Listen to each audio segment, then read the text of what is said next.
I am doctor Pankaj. और इस video में हम फिर से कुछ जो हमारे इंपॉर्टेंट जो कमेंट्स पूछे हैं हमारे यूट्यूब चैनल पे स्टूडेंट्स ने उनको डिस्कस करेंगे। तो देखिए, पहला क्वेश्चन है, सर मेरी इस बार भी अच्छी रैंक नहीं आई है, मतलब इनका नीट में अच्छी रैंक नहीं आई है। इतने बड़े कोचिंग सेंटर से पढ़ने के बाद भी काफ़ी कॉन्सेप्ट वीक लगता है, कॉन्फिडेंस कम हो रहा है, क्या करूं। मतलब इन्होंने जो नीट एग्ज़ाम दिया इस बार इनकी अच्छी रैंक नहीं आई है जी। इन्होंने कोचिंग सेंटर का नाम नहीं बताया, बट कोई बड़ा कोचिंग सेंटर रहा होगा और इन्हें अब भी लगता है कि इनके कॉन्सेप्ट वीक हैं। तो देखिए, होता क्या है, जैसे मैं आपको बता रहा हूँ, ये जो बड़े कोचिंग सेंटर्स होते हैं ना, लाइक आपका एलन हो गया, आपका आकाश हो गया, बाइजूस हो गया, इनके साथ दिक्कत क्या है कि इनके ये जो है ना, ये एक इंडिविजुअल बच्चे पे उतना फोकस नहीं कर पाते जितना कि एक टीचर कर पाता है। क्योंकि मैं ऐसा इसलिए बोल सकता हूँ क्योंकि मैं अभी भी मुझसे ऑनलाइन ट्यूशन लेते हैं, काफ़ी सारे बच्चे ऑनलाइन कोचिंग लेते हैं मेरे से नीट के लिए।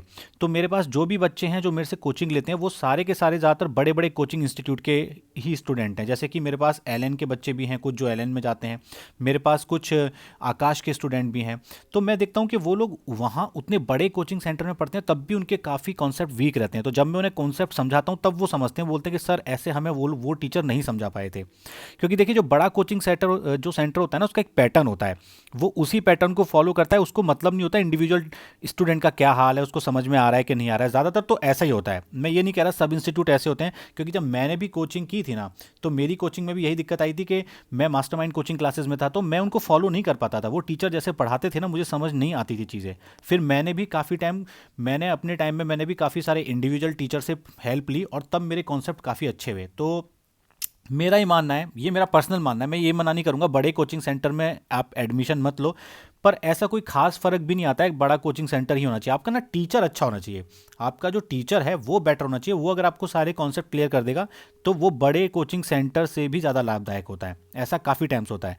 और कितने सारे बच्चे हैं, जैसे मेरे पास जो स्टूडेंट हैं वो बेचारे आकाश में भी पैसा देते हैं, मुझसे भी ट्यूशन लेते हैं, तो उनके लिए हेडेक भी बहुत हो जाता है। पर क्या क्या होता क्या है कि उनके पेरेंट्स उन्हें फोर्स करते हैं कि भाई तुम आकाश छोड़ नहीं सकते, तो वो छोड़ भी नहीं पाते हैं, बट उन्हें अलग से भी ट्यूशन लेना पड़ता है। तो मैं ये बोलूँगा, चाहे आप बड़े कोचिंग सेंटर में पढ़ो, चाहे छोटे कोचिंग सेंटर में, चाहे इंडिविजुअल टीचर से, बट आपके कंसेप्ट क्लियर होने चाहिए। अगर आपके कंसेप्ट क्लियर नहीं हो पा रहे तो आपका पैसा देना पढ़ना बेकार है। नेक्स्ट क्वेश्चन है, sir NEET exam OBC candidate कितनी बार अटेम्प्ट कर सकते हैं, प्लीज रिप्लाई। देखो, ऐसा कुछ नहीं है, अभी तक जो मुझे याद है उसमें ओबीसी या जनरल से मतलब नहीं है। अभी कोई एज लिमिट तो उसमें कोई दे नहीं रखी। पहले एक बार शायद काफ़ी साल पहले एज लिमिट का या अटेम्प्ट का कोई इशू आया था, बट अब तो ऐसा कोई नहीं है, कोई भी एग्जाम दे सकता है और कितनी बार भी दे सकता है मेरे ख्याल से। तो और अगर आप पूरा कंफर्म करना चाहें तो इसका जो नीट की जो वेबसाइट है उस पर जाके इसका प्रोस्पेक्टस रीड कर लीजिए, उसमें लिखा होगा अच्छे से।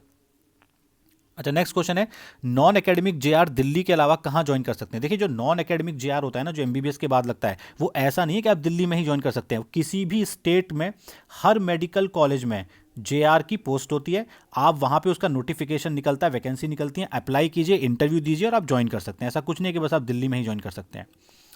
Next question, BAMS versus BDS, which course is better for us for UG, please make a video including future scope. देखिए, ये जो बीडीएस और ये बीएएमएस वाला जो क्वेश्चन है ना, बार बार मुझसे पूछा जाता है। देखिए, मेरा बोलना एक ही है कि जो लोग शहर में सेटल करना चाहते हैं वो बीडीएस आराम से ले सकते हैं, कोई दिक्कत नहीं है। बट जो लोग गांव देहात में सेटल करना चाहते हैं, मुझे लगता है उनके लिए शायद बीएएमएस ज़्यादा बेटर रहती है। तो ये मेरा अपना पर्सनल व्यू है। मैं, आप लोग चाहें तो किसी जो डॉक्टर बीएएमएस या बीडीएस उनसे जाके पर्सनली भी बात कर सकते हैं, बट ये मेरा खुद का व्यू है। तो ऐसे जो उठाते हैं लोग उसमें बीडीएस ही ज़्यादातर पहले उठाते हैं बीएमएस से। तो आप अपने हिसाब से देख सकते हैं कि आप कहाँ सेटल करने वाले हैं।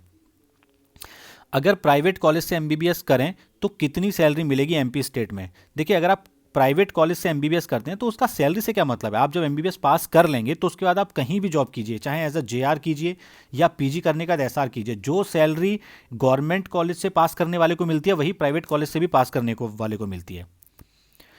Sir, is RIMS Ranchi good for MBBS. देखिए, ये तो क्वेश्चन ही मैं बोलता हूँ गलत है। एमबीबीएस रांची क्या, कहीं भी, जो दुनिया, जो इंडिया का सबसे खराब कॉलेज है वहाँ से कर लो, कोई मतलब नहीं है। बस आपके पास एमबीबीएस की डिग्री होनी चाहिए। एमबीबीएस में कॉलेज आपको नहीं देखना चाहिए, मेरा मानना है। इवन मेरा क्या, आप जिस भी डॉक्टर से बात करेंगे वो यही बोलेगा कि भैया बस कहीं से भी कर लो, एमबीबीएस कर लो, इनफ है, कॉलेज को मत देखो। हाँ, पीजी की जब बात आएगी तब थोड़ा सोचा जाएगा, बट एमबीबीएस में तो आप बस गवर्नमेंट कॉलेज अगर मिल रहा है तो सोचना नहीं है, एकदम आंख बंद करके ज्वाइन कीजिए कोई भी college. I got 550 SC Jharkhand, इनके 550 मार्क्स हैं, शेड्यूल कैटेगरी में झारखंड के हैं। Feeling depressed because I couldn't reproduce my capabilities on examination day due to exam pressure and invigilators interruption. देखिए, ऐसा कुछ कुछ बच्चों के साथ काफ़ी ज़्यादा होता है कि जब इन्विजिलेटर बार बार आपके पास आता है तो वो अपना फोकस नहीं कर पाते। कुछ बच्चों को बहुत ही ज़्यादा फोकस्ड एनवायरनमेंट चाहिए होता है। तो इनके साथ भी ऐसा ही हुआ कि एक तो इनको एग्ज़ाम का कुछ कुछ होता है कि कभी कभी जब एग्ज़ाम की डेट आती है ना, तब भी बच्चे थोड़े से ना नर्वस हो जाते हैं। तो इनके साथ भी शायद ऐसा ही हुआ है।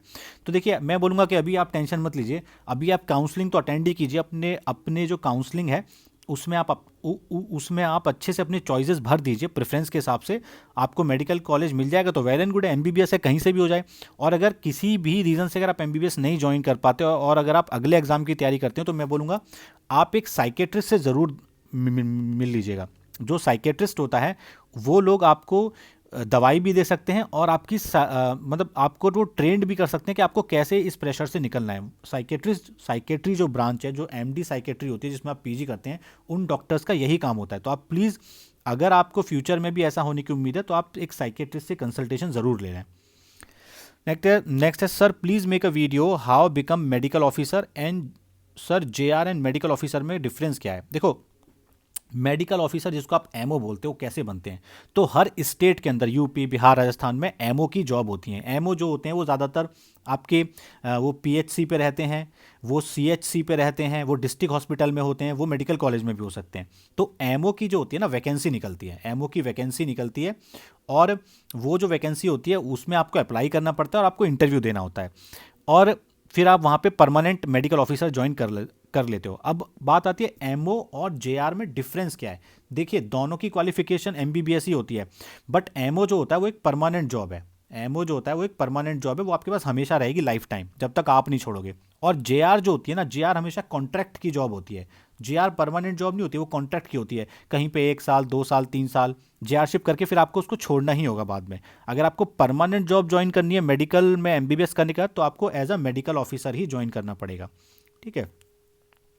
उसके बाद है सर इंटरव्यू किस मीडियम में होता है। देखिए, मेडिकल साइंस में जब चले जाएंगे MBBS में, तो ज़्यादातर चीज़ें तो इंग्लिश में ही होती हैं। पर जहाँ तक इंटरव्यू की बात है, जो मेरा एक्सपीरियंस है, जैसे जब मैंने यूपी में इंटरव्यू दिया, जब मैंने दिल्ली में इंटरव्यू दिया, तो कई बार मेरा इंटरव्यू हिंदी में भी लिया गया है। वो लोग नॉर्मली हिंदी में ही सवाल पूछने लग जाते हैं। बट जब आप किसी अदर स्टेट में, जैसे आसाम में अगर दोगे, तो आसाम में दिया, साउथ इंडिया में दिया, तो वहाँ पे इंग्लिश में ही ज़्यादातर पूछा जाएगा। बट ऐसा नहीं है कि यूपी में हिंदी में ही पूछा जाएगा। यूपी में और दिल्ली में भी आपसे कोई, वो डॉक्टर का मन है जो इंटरव्यू ले रहा है वो कौन सी लैंग्वेज यूज़ करता है। ऐसा मेरे साथ ऐसा भी हुआ है कि यूपी और दिल्ली में मेरा हिंदी में भी इंटरव्यू लिया गया है, मेरा इंग्लिश में भी लिया गया है। तो वो डिपेंड करता है डॉक्टर के ऊपर। नेक्स्ट है सर, ये डॉक्टर बनने के बाद भी हमें पढ़ाई करनी पड़ती है। देखिए, जब आप डॉक्टर बन जाते हो ना, पढ़ाई तो हमेशा ही करनी पड़ती है, पर डॉक्टर बनने के बाद ना पढ़ाई का उतना प्रेशर नहीं रहता। आप बस उसमें एक तो ऐसे भी इंटरेस्ट आने लगता है, और बहुत 2-3 घंटा, 1-2 घंटा कभी कभी अपनी जॉब के साथ ही हम लोग पढ़ लेते हैं और उससे अपने को अपडेट करते रहते हैं। कभी कभी CME प्रोग्राम भी होते हैं। CME प्रोग्राम में क्या होता है कि बहुत सारे सेमिनार होते हैं, उसको भी अटेंड करके हम लोग अपनी जो नॉलेज है उसको अपडेट कर लेते हैं। तो मेडिकल में आके पढ़ाई का टेंशन नहीं लेना है, ये तो बिल्कुल भी नहीं लेना है। उसके बाद है सर, मेरे नीट में 546 नंबर हैं, क्या रैंक 49,645 पे मुझे BMS मिल जाएगा। तो देखिए, अब ये देखना पड़ेगा कि आपके पहले कितने लोग BMS लेना चाहते हैं, और जो BMS है वो लास्ट ईयर किस रैंक तक गया था। मुझे थोड़ा टाइम दीजिए, मैं आपको चेक करके बता दूंगा। नेक्स्ट है sir, I am colour blind, partially red green, MBBS में कोई प्रॉब्लम नहीं होगा, प्लीज़ रिप्लाई। देखिए, ये बहुत इंपॉर्टेंट क्वेश्चन है। जब मैं MBBS करता था तब भी एक स्टूडेंट आया था जो कलर ब्लाइंड था, और हुआ क्या था कि उसका एडमिशन भी तब कैंसिल कर दिया गया था। फिर उसने कोर्ट में केस किया था, और कोर्ट में केस करने के बाद उसको फिर से एडमिशन दिया गया था। मुझे एग्जैक्ट नहीं याद कि उसके साथ क्या हुआ था, पर ऐसा हुआ था। तो अगर आपको कोई डाउट है ना, तो मैं बोलूँगा एक डॉक्टर से मिल लीजिए, MS ऑप्थेल्मोलॉजिस्ट से, जो कि आंख का डॉक्टर होता है। और बेटर ट्राई कीजिएगा कि आप किसी मेडिकल कॉलेज में या किसी डिस्ट्रिक्ट हॉस्पिटल में जाके सरकारी आंख के डॉक्टर को दिखाइए। उससे क्या होगा कि वो आपको एग्जामिन करके बता देगा कि आपको MBBS में कोई दिक्कत होगी या नहीं होगी, आपका एडमिशन होगा कि नहीं होगा। तो मेरी एडवाइस यही है कि आप किसी गवर्नमेंट ऑप्थेल्मोलॉजिस्ट से जाके मिल लीजिए, वो आपको अच्छे से एडवाइस कर देंगे। सर, यहाँ पे my question, is AIIMS tag matter in MBBS। देखिए, एम्स का टैग ऑब्वियसली इंपॉर्टेंट तो होता है। जिसके पास एम्स का टैग होता है ऑब्वियसली, अब वो देखिए, अगर आपने एम्स से MBBS किया है तो समझ जाएगा कि ये टॉप MBBS स्टूडेंट्स में से एक है। और एम्स है भी टॉप का इंस्टीट्यूट, तो मैटर तो है ही। वो अच्छी बात तो ही आपने एम्स से किया, पर ऐसा नहीं है कि अगर आप एम्स से एमबीबीएस नहीं कर पाए तो आपको कोई पूछेगा ही नहीं, ये बिल्कुल नहीं है। मैं बार बार बोलता हूँ कि एमबीबीएस एक अलग ही डिग्री है, उसको आप किसी भी कॉलेज से कर लीजिए, एमबीबीएस एमबीबीएस ही रहेगा, ठीक है। तो इसमें ये सब बातें जब आप तैयारी करते हैं तो ये सब बातें दिमाग में नहीं लानी चाहिए कि एम्स से करना है, पीजीआई से करना है, कहाँ से करना है। सॉरी, पीजीआई से तो एमबीबीएस नहीं होता, वहाँ से केवल पीजी होती है। बट ये सब नहीं सोचना कि केजीएमसी से करना है, एम्स से करना है, एसएमएस जयपुर से करना है। बस पढ़ाई करते रहना है, जो अच्छा कॉलेज मिलेगा हम वहाँ से करेंगे। सर, ऑल इंडिया से मिले कॉलेज में स्टेट का सर्विस बॉन्ड लागू होता है या नहीं, प्लीज़ टेल मी। देखिए, ज़्यादातर केसेस में तो आजकल लागू होता है, जहाँ भी आप एमबीबीएस लीजिए वहाँ पे बॉन्ड तो लागू होता है। जैसे आसाम की बात लीजिए, वो आसामीज़ के लिए भी है, नॉन आसामीज़ जो ऑल इंडिया से जाते हैं उनके लिए भी है, ठीक है। तो आजकल तो बॉन्ड ज़्यादातर केसेस में लागू ही होता है। बाकी आप जो स्टेट लेना चाह रहे हैं ना, उस स्टेट का एक बार एमसीसी की वेबसाइट पे जाइएगा। एमसीसी की जो काउंसलिंग वेबसाइट है वहाँ पे कॉलेजेस दे रखे हैं, उन कॉलेज में जाके बॉन्ड भी दे रखा है, उनको पढ़ लीजिएगा, तो उससे आपको आइडिया लग जाएगा भी क्या एग्जैक्ट क्राइटेरिया क्या है। और नहीं तो हमारी एक एमबीबीएस फ्री एंड कॉलेजेस की एक प्ले लिस्ट है, उसको भी देख लीजिए, उससे भी आपको थोड़ा आइडिया लग जाएगा। 606 मार्क्स हैं मेरे, मुझे कौन सा कॉलेज मिलेगा। देखिए, ये कह पाना बहुत मुश्किल काम है, ये तो आपको डिसाइड करना है। आप अपने हिसाब से चॉइस फिल कीजिए, और आपकी चॉइस आपके हिसाब, जब वो ये आजकल सारी काउंसलिंग कंप्यूटराइज्ड है, तो आपकी जब चॉइस भरी जाएंगी तो कंप्यूटर जब उसमें आपको एक पूरे प्रोसेस से वो प्रोसेस होगा और आपको जो मेडिकल कॉलेज आपकी रैंक पे अवेलेबल होगा आपको मिल जाएगा। बट आप अगर थोड़ा स्पेसिफाई कर पाते कि किस स्टेट में लेना चाहते हैं, कहाँ लेना चाहते हैं, तो हम लोग आपको बता पाते। सर, प्लीज़ नीट के लिए हिंदी मीडियम की बुक सजेस्ट करें जिससे एम्स मिल सके। मैं केवल एनसीईआरटी 11वीं 12वीं की ही ली है, बस प्लीज़ रिप्लाई। देखिए, इनका बोलना है कि हिंदी मीडियम में बुक सजेस्ट करें। देखिए, हिंदी मीडियम की एक बात तो मैं बोलूँगा कि इंग्लिश मीडियम में ज़्यादा वैरायटी अवेलेबल है मार्केट के अंदर। अगर आपको हिंदी में लेनी है तो मुझे लगता है कि शायद आप किसी कोचिंग सेंटर के नोट ले लीजिए, शायद एलन के हिंदी के नोट्स अच्छे होंगे।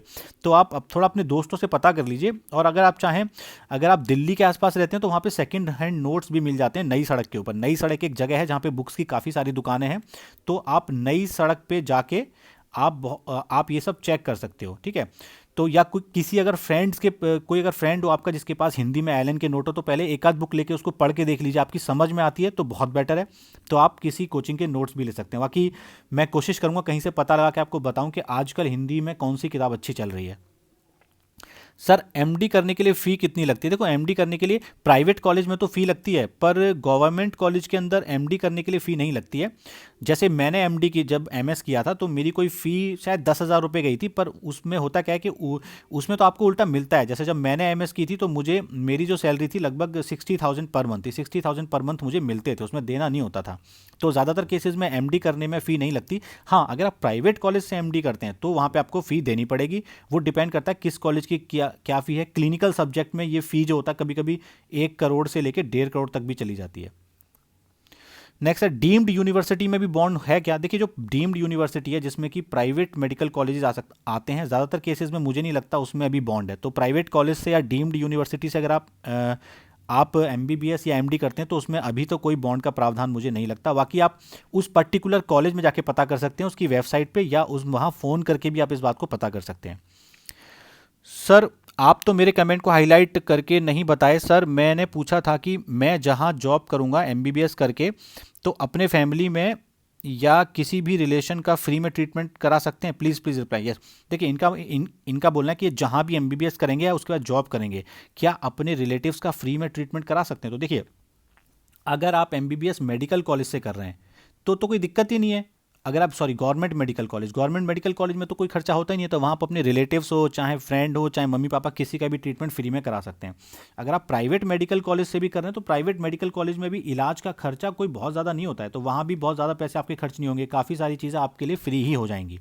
हाँ, बट अगर आपने एमबीबीएस कंप्लीट कर ली, अब आप किसी प्राइवेट हॉस्पिटल में आप वो कर रहे हैं जॉब, सपोज करो आप जेआरशिप कर रहे हो प्राइवेट हॉस्पिटल में, वहाँ अगर आप अपने रिलेटिव्स का ट्रीटमेंट कराएंगे तो वहाँ आपको कुछ पैसा तो देना पड़ेगा। फॉर एग्जांपल, आपने 10,000 रुपये का खर्चा आया, तो हो सकता है 10,000 में वो आपके 1-2 हज़ार रुपये माफ़ कर दें, पर बाकी पैसा तो वो लेंगे बिकॉज वो प्राइवेट इंस्टीट्यूट है।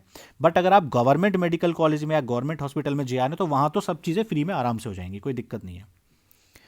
सर, मैंने हिंदी मीडियम से 12th पास किया है, तो मैं नीट की तैयारी किस मीडियम से करूं, प्लीज़ सर बताइए। देखिए मैं हमेशा, मेरे पहले भी मैं इस बात को अपनी वीडियोस में बोल चुका हूं, अगर आपने हिंदी से किया है तो आप बेटर है तैयारी भी सेम मीडियम में ही कीजिए, आपको आसानी होगी। अगर आप मीडियम चेंज करेंगे तो आपको इंग्लिश मीडियम में ढलने में थोड़ा टाइम लग जाता है। तो मैं हमेशा ही बोलता हूँ, जिस भी स्टूडेंट ने जिस मीडियम में अपनी ट्वेल्थ की है, कोशिश करो उसी मीडियम में तैयारी करने की। ठीक है, तो इस वीडियो को यहीं पे एंड करते हैं। Thanks for watching my video.